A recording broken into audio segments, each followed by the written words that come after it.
coach. Purpose coach. I heard you clearly say at the very beginning of your sermon that 90% of people go to jobs they would rather not go. 9 out of 10 go to jobs they would rather not go to. Is it, because the concept of purpose, is it to, how do you demystify this purpose?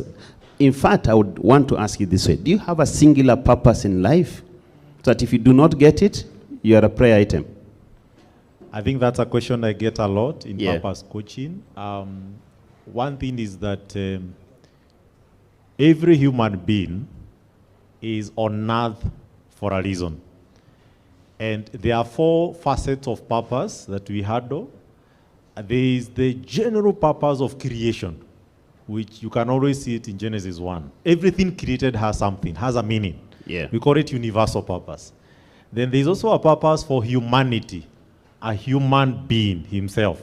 So there's a general purpose of a humanity, whether they believe in God or not. There's a purpose for a human being.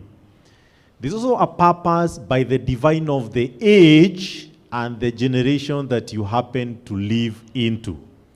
Have you ever asked yourself why in the 16th and 17th centuries, when we had a lot of scientific revolutions, that even today, it's a time like we are trying to reinvent science, especially for those who are in deep scientific discoveries. So there's always a purpose on generations. But then as an individual, now to get into the question, you also have a personal purpose. Yeah.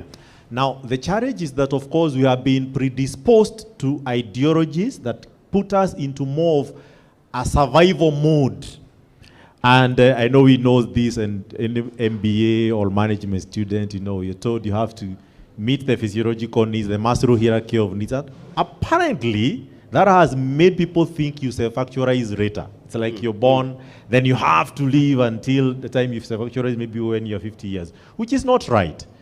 Because if you discover your life purpose early enough, whether you are a teenage or probably at your 30s, you get to enjoy a sense of fulfillment during your time, because purpose is attached to your life. In fact, there's a very thin line between purpose and life itself, the lifetime. And that's why we say you don't retire from a purpose. If you're doing something that you retire, that's a job.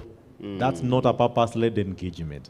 Now, the challenge is that because of the push for survival, what we end up doing is we gamble. We didn't choose sometimes even the degrees we do, the studies we do, because you just read yourself somewhere, and then you're starting to navigate your journey way into time, also called the discovery process. It's unfortunate. But where there's proper coaching and mentorship are enough, you can actually see you are already different. My son, my daughter, I have 3 children. They are uniquely different. And there's a power of the difference. John will not be the same as Anne. It will not be the same as George. Now, by the design that is God who gives us purpose, as purpose coaches, I cannot tell you your right purpose. Right. The only thing we do is we help you through a reflective process. We become a mirror to you and help you through a self-assessment journey that helps you reflect and see the patterns in your life that actually project your life purpose, and then help you now sediment that. So yes, there's an individual purpose. I can't be you, you can't be me. But also all of us are joined at the hip, because there's also the universal purpose, which why God created even all of us. Is that what Dr. John